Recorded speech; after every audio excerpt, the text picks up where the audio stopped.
So just to begin with, like, feedbacks, except customer feedback driven product management is not limited to an industry. Let me say it's to everything, be it a physical product like even a glass, or maybe a digital product, maybe something like a watch, or even a digital app.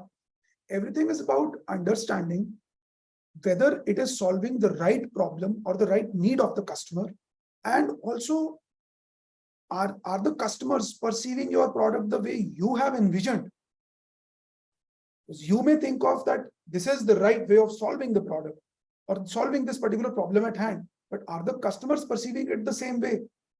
Do the customers engage with it the same way? As you must have seen in multiple Instagram and all videos that where they show that the game was built like this to be played like this, but kids are eventually playing it like this.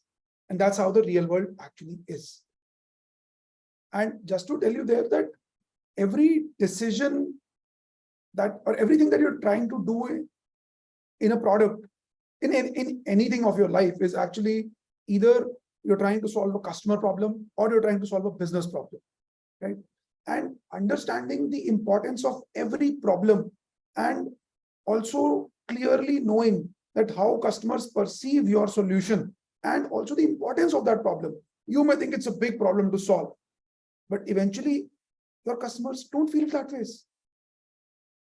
Like sometimes in products, you will see that they are building an extensively engineering feature, extensively big feature, and it gets quashed like anything.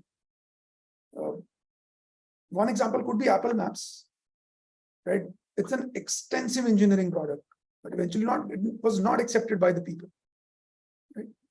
In a similar way, when you're building products, it is very clear to know all this around it. But just to tell that when you're looking at a problem or maybe a possible business opportunity, you will get some internal data for your reference, or maybe you get some industry benchmark, or maybe you can draw an industry parallel and take a reference of how they solved that problem, right? But this can help you build a hypothesis around it. But how do you validate? Validating a hypothesis is much more important because it will help you save time. And at that point, you need to do both qualitative and quantitative analysis, and it may vary. Like there is no order. Sometimes you may want to do qualitative first, or sometimes you want to do quantitative first. Like everything will vary from the quantum of the problem and the kind of the problem that you're trying to solve. Like when I say qualitative analysis, it primarily means doing closed focus group, maybe a closed focus group discussion, maybe a user interview, maybe maybe you're making them use your app in a secluded environment, which you call as alpha testing, beta testing. You can do all of that. That is primarily qualitative testing, right? And then there is also quantitative, where you are maybe running out a survey. Maybe you are asking explicit things which are not focused, right? But where you may want to take the opinion of the masses to actually understand, because someone will say that maybe you are when you are interviewing, you may not be asking the right questions to the right people, and you may get biased. Hence, to avoid that bias, it is important to do both. But at the same time, I'll say don't get juggled or bogged with taking so many steps while doing product decisions. You should do these things to validate that hypothesis. But most importantly, what builds startup is doing everything fast. Identify the problem fast, think of a solution fast, execute it fast, learn from it fast, reiterate fast. Basically, fail fast so that you can learn from it and do it again.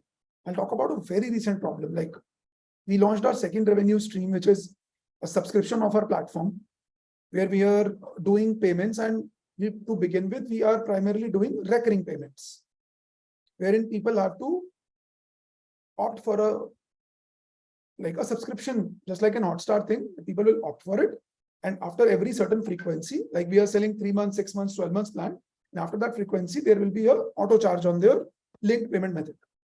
So after a lot of struggle with the payment gateways and multiple blockers, we went live purely with UPI. Only UPI. We did not go with cards and other net banking methods for which are available for recurring charges.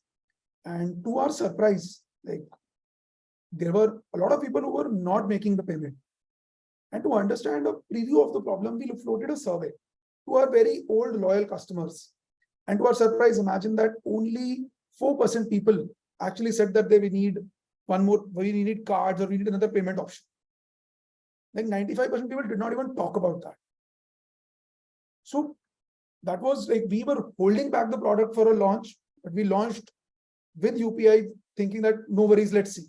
And to our surprise, that's not even a problem. The problem is something else, that 45% people responded that they do not want a recurring product. They want a one-time option. And hence now we're building for it. We're solved for it. We'll launch it sometime next week itself. Because that's how we learn fast, we do it fast, we fall fast. So that we can reiterate on it fast and build as soon as we can and launch it again. Right? So that's how I believe that every product needs to have a constant feedback, be it physical product, be it digital product, or anything.